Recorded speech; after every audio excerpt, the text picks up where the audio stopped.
Then po, at this juncture, we are at the pre-bid conference of construction of CFR Access Road and expansion of Apron at Camiguin Airport with bid number 254507. End user is ADMS po. Yes, good morning, Mr. Chair. For this item, Engineer Vincent Sanchez of ADMS will present. Thank you. Thank you, sir. Thank you po. All interested bidders for item 2.1, construction of CFR Access Road and expansion of Apron at Camiguin Airport with bid number 254507. Ma'am, sir, please type in your name and the company you represent to the chat box po. While the pre-bid conference is ongoing, a gentle reminder din po that all questions or clarifications shall be entertained after the pre-bid conference of the presented project as shown po. Maraming salamat po. Good morning, everyone. Good morning, Mr. Chair. I am Vincent Sanchez from ADMS, presenting the procurement of construction of CFR Access Road and expansion of Apron at Camiguin Airport pre-bid with bid number 254507 Alpha.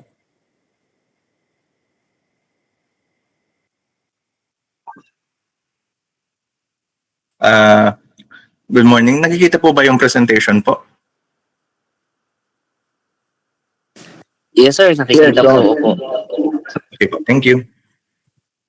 So let's start. Invitation to bid with the project title of construction of CFR Access Road and expansion of Apron at Camiguin Airport with a source of fund of APP calendar year 2025 CAAP Corporate Fund with an approved budget of contract of 7,765,764 and 96 centavos. So the duration is 120 calendar days inclusive of 19 rainy or unworkable days, with an applicable fee of 10,000 pesos exclusive of any or taxes imposed by relevant government agencies. Bids must be duly received by the BAC Secretariat through. Next is bid data sheet, ITB clause 5.2. For this purpose, contracts similar to the project refer to the contract which have same major categories of works, which shall be road, highway pavement, railways, airport, horizontal structures, and bridges. ITB Clause 5.2b, the statement of SLCC shall be accompanied by a certificate of final acceptance issued by the owner or final rating of at least satisfactory the contractor performance evaluation system or the CPES. In the case of contract with the private sector, an equivalent document shall be submitted. Next is ITB Clause 10.3, valid pickup license or valid special pickup license in case of joint ventures, and registration for the type and cost of the contract for this project, with small b license category C and D, concreting of roads and other horizontal structures. Next presented to your screen is ITB Clause 10.4. The key personnel must meet the required minimum years of experience set below.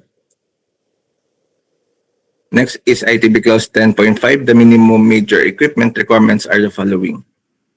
Presented to your screen. Next is ITB Clause 19.2. Partial bid is not allowed. The infrastructure project is packaged in a single lot and a lot shall not be divided into sublot for the purpose of bidding evaluation and contract award. The bidder with the lowest calculated bid that complies with is responsive to all requirements and conditions shall submit its updated valid PhilJEP certificate of registration, latest income and business tax return filed through the electronic filing and payment system, the key personal licenses, updated status of all ongoing contracts, including contract award but not yet started, issued by the government agency or private concern. Failure to submit any of the post-qualification requirements on time or finding against the veracity thereof shall disqualify the bidder for award, provided that in the event that a finding against the veracity of any of the documents submitted is made, it shall cause the forfeiture of the bid security in accordance with Section 69 of the IRR of RA 9184. The following ITB Clause 21, the following relevant project document are required to be submitted by the successful bidder who submitted the LCRB as part of the contract agreement during its signing.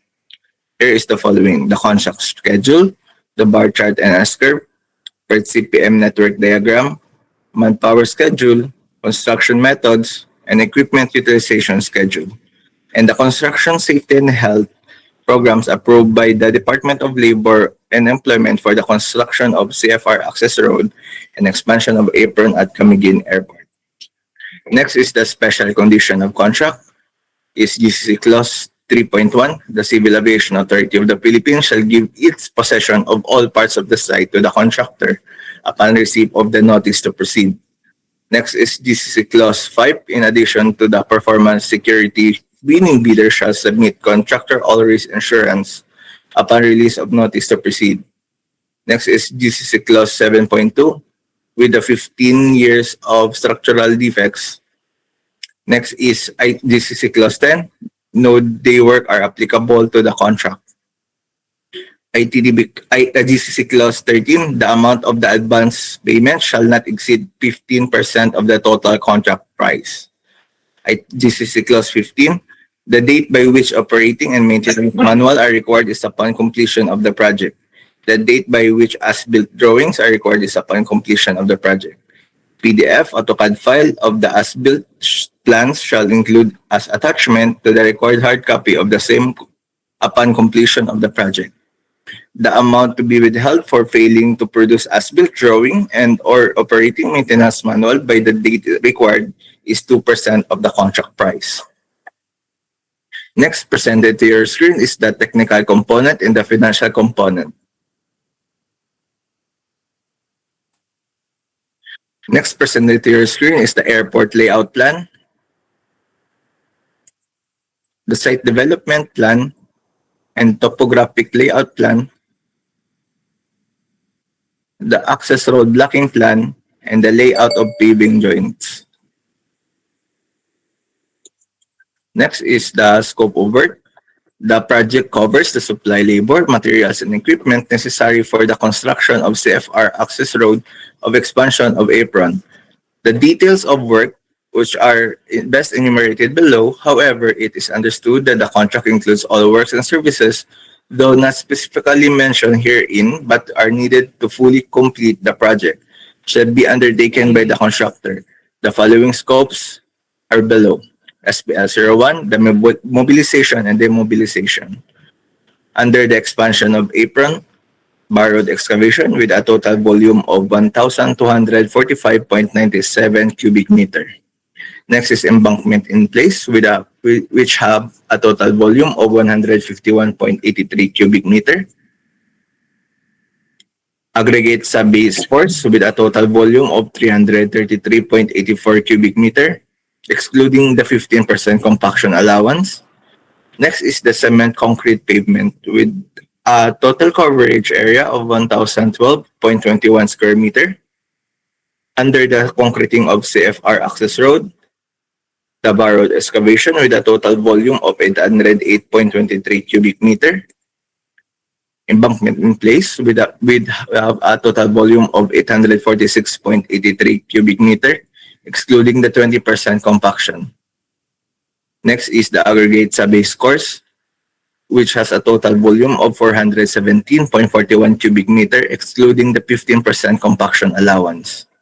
Next is cement concrete pavement with a total coverage area of 953.60 square meter. Next is temporary facilities, the staff house. All scope of works for this item must be in accordance with the approved plans and specification. Quality and types of materials must conform to the specification and must be approved by the project in charge of the CAAP. The contractor shall be responsible in providing the personal protective equipment, PPE for staff and workers, and safety inspector or safety engineers on site while construction is ongoing. Regular, safety, and weather reports should be accomplished. The contractor shall be responsible for all laboratory material testing, environmental compliance certificate, safety permits, survey instrument, and building permits, including other permits necessary in the project implementation. All expenses shall be incorporated in the contractor's overhead costs and shall not be considered as pay item. And a presentation. Thank you po.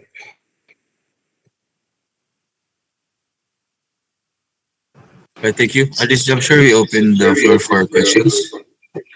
Our prospective bidders, do you have any?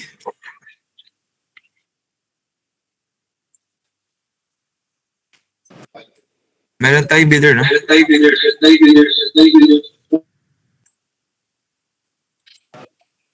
Yes, attorney, we have one bidder po online. Do you have any questions? If there's none, you can still submit your questions in writing up to 10 days prior to the scheduled opening of the bids. Right, one more. Do you have any questions? Right.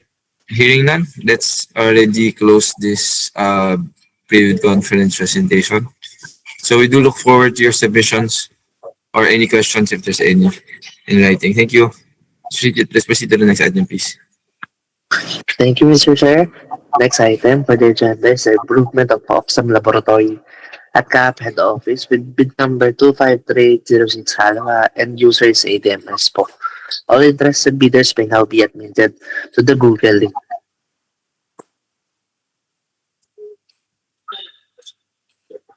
A gentle reminder for all interested bidder po for the project improvement of OFSAM laboratory at CAAP head office.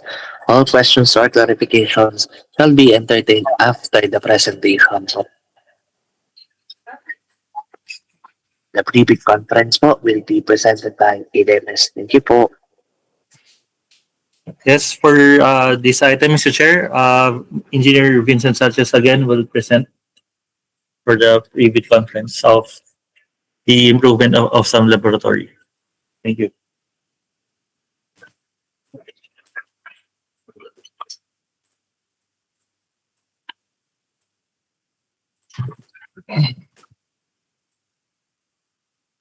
Good morning again, Mr. Chair. I'm Vincent from ADMS presenting the improvement of OFSAM laboratory at CAB head office rebid with bid number 253806 Alpha. With a source of fund of APP calendar year 2025 with an approved budget of contract of 2,989,980 and 8 and 74 centavos only. With a duration of 90 calendar days with an applicable fee of 10,000 pesos exclusive of any or taxes imposed by relevant government agencies. Next is B data sheet 5.2. For this purpose, contract similar to the project refers to the contract which have the same major categories of works which shall be building, construction, improvement, rehabilitation, and repair. ITB Clause 5.2b, the statement of SLCC shall be accompanied by a certificate of final acceptance issued by the owner or final rating of at least satisfactory in the contractor's performance evaluation system. In the case of contract with the private sector, an equivalent document shall be submitted. ITP Clause 7.1, subcontracting is not allowed. ITB Clause 10.1, presented to your screen is the Class A documents, the legal documents, technical and financial documents.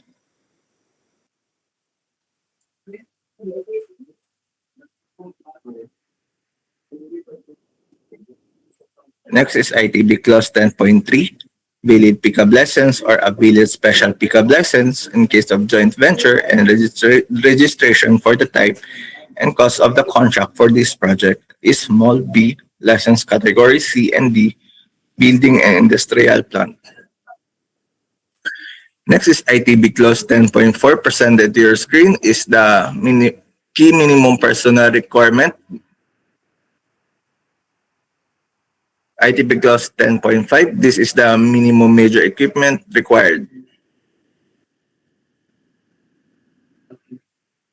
ITB Clause 15.1, the bid security shall be in the form of bid security declaration or any of the following forms and amounts.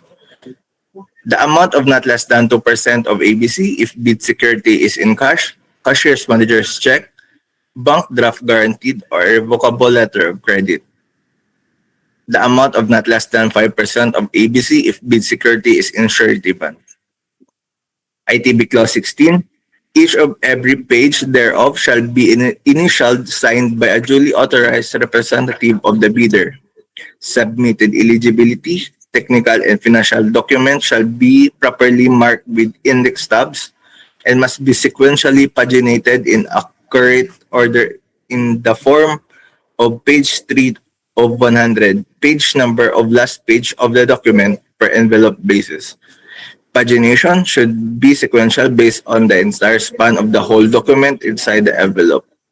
Bids not complying with the above instruction shall be automatically disqualified.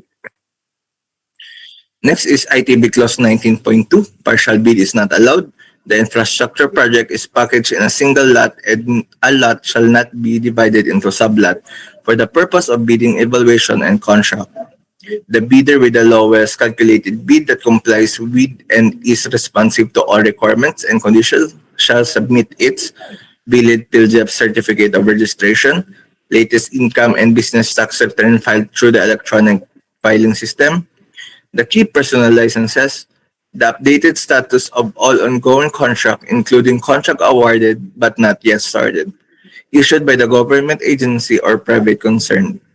Failure to submit any of the post-qualification requirement on time or a finding against the veracity thereof shall disqualify the bidder for award, provided that in the event that a finding against veracity of any of the documents submitted is made, it shall cause the forfeiture of the bid security in accordance with the Section 69 of IRR of RA 9184.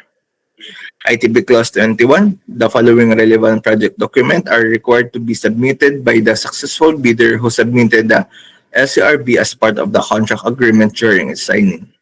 Here is the following: the construct schedule, the bar chart and S-curve, CPM network diagram, manpower schedule, construction methods, equipment utilization schedule, and the construction safety and health programs approved by the Department of Labor and Employment for the improvement of OFSAM laboratory at CAAP head office.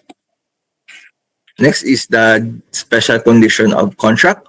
This is a clause 3.1. The Civil Aviation Authority of the Philippines shall give possession of all parts of the site to the contractor upon the receipt of the notice to proceed.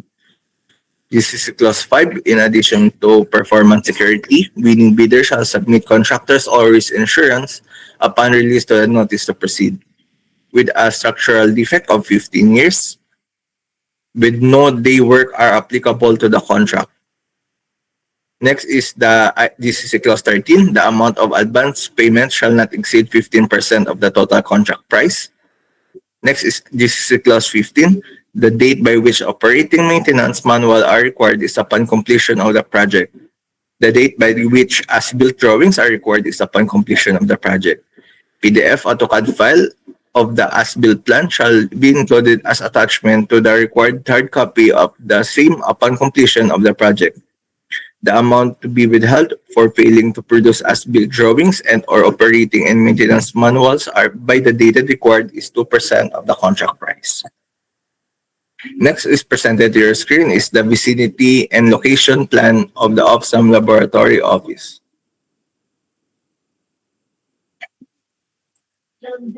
Next is the interior perspective.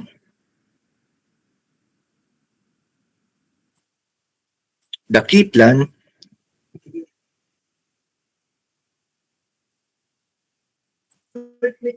Next is the scope of work. The project covers the supply, labor, materials, tools and equipment, and construction-related permits necessary for the improvement of OFSAM laboratory with the following scope of work which shall be done in accordance with the approved plans, specification, and provision of contract. The details of work are best enumerated below, but be noted that the contract include all works and services, although not specifically mentioned herein, but are needed to fully complete the project.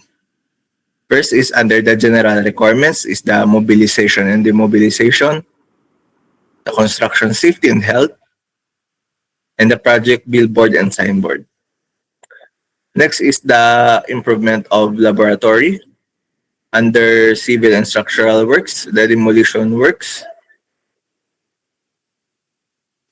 Next is the hauling of debris with a total volume of 27.16 cubic meter. Next is excavation with a total volume of 2.06 cubic meter. Gravel bedding with a total volume of 1 cubic meter. Next is backfilling with a total volume of 2 cubic meter. Safety board up partition with a total area of 24 square meter. Under the concrete works, the formworks, which has a total area of 19.86 square meter. The rebars, which has a total weight of 272.26 kilogram. Concreting with a volume of 2.08 cubic meter. And under the masonry works, the exterior wall, which has a total area of 21.37 square meter. Interior wall, which has a total area of 37.07 square meter. Under the steelwork, the roof frame, which has a total weight of 77.36 kilograms. Roof fascia, which has a total weight of 15.13 kilograms. Door frame, which has a total weight of 58.52 kilograms. Roofing work, which has a total area of 2.85 square meter. Under the architectural works, the tile works, which has a total area of 14.22 square meter. Wall tiles, which has a total area of 57.96 square meter. Granite, which has a total area of 49.37 square meter. Rolled vinyl, which has a total area of 41.37 square meter. And under the carpentry works, the ceiling works, which has a total area of 43.26 square meter. Ceiling CF2, which has a total area of 19.49 square meter. Cladding, which has a total area of 4.67 square meter. Cabinet, which has a total area of 32.27 square meter. Drywall, which has a total area of 32.27 square meter. Toilet partition, which has a total area of 19.6 square meter. Next is vanity mirror, which has a total area of 1.80 square meter. And under the paintworks, the exterior wall painting, which has a total area of 22.56 square meter. Interior wall painting, which has a total area of 79.15 square meter. The interior ceiling painting, which has a total area of 21.79 square meter. Under the doors and windows, the doors,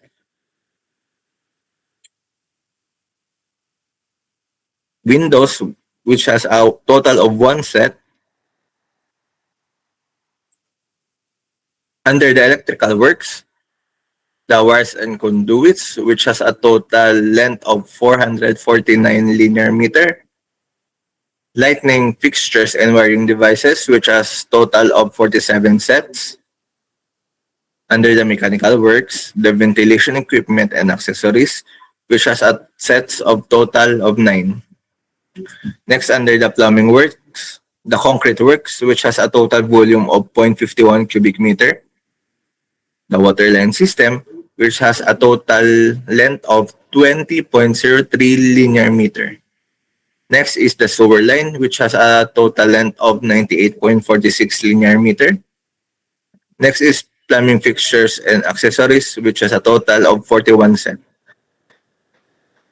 Next is the furnitures and tables presented to your screen.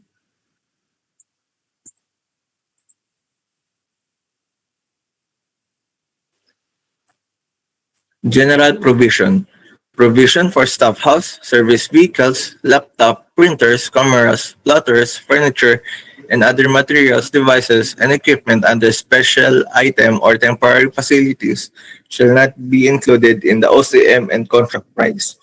The contractor shall be responsible for providing safety perimeter fence or security fences, personal protective equipment for staff and workers on site while construction is ongoing. Safety reports should be prepared regularly.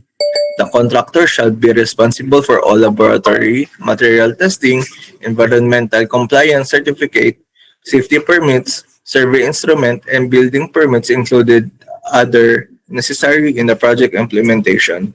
All expenses shall be incorporated in the contractor's overhead cost and shall not be considered as pay item. Next presented to your screen is the checklist of technical and financial documents.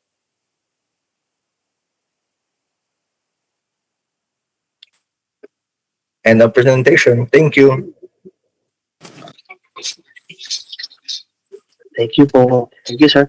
This juncture, the floor is now open for all prospective bidders who wishes to raise their concerns or clarifications po regarding the presented project po.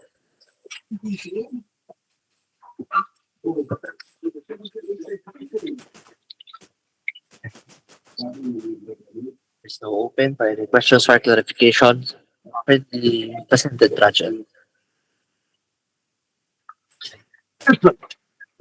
Only once, twice, right? All right. Mr. Chair, just a gentle reminder, any questions or clarifications not raised today po may still be raised in writing to the back through the back secretary 10 days before the scheduled opening of bids as reflected in the bidding documents po. With that, Mr. Chair, that concludes our pre-bid conference for the improvement of OFSAM Laboratory at CAAP Head Office. Bid number 253806 Alpha. Right, thank you. Let's close the matter.